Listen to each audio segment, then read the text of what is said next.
Ek wonder of ek en jy besef hoe gemaklik maak iets soos 'n ligskakelaar my en jou lewe. Ons oupas en oumas en sommige van ons ouers het staat gemaak op iets soos gaslampe, olielampe en kersse om net 'n bietjie lig in 'n vertrek te kon kry. En so bring dit my tot 'n besef, hoe maak ek en jy as mens nie ook soms met God nie? Wanneer ons hom nodig het, dan skakel ons hom aan, en wanneer ons hom nie nodig het nie, dan skakel ons vir God uit ons lewens uit. En die hartsteerste gedeelte van dit is, so baie mense doen dit vandag met God.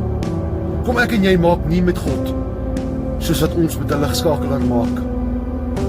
Wanneer ons hom nodig het, dan sit ons hom aan, en wanneer ons hom nie nodig het nie, dan sit ons hom af. Kom ons maak seker dat ons maak altyd kontak met God, en nie net wanneer ons hom nodig het nie. God is nie net daar vir my en jou wanneer ons hom nodig het nie.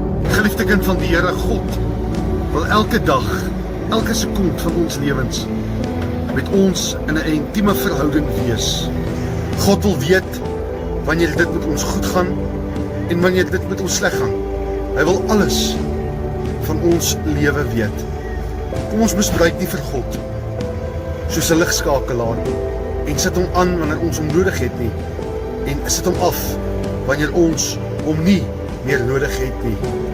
En so bring dit my by die skrifgedeelte van Openbaring 3 vers 20 wat vir ons sê, kyk, ek staan by die deur en ek klop, en elkeen wat my stem hoor en oopmaak, sal ek ingaan na hom toe en saam met hom 'n maaltyd hou en hy met my.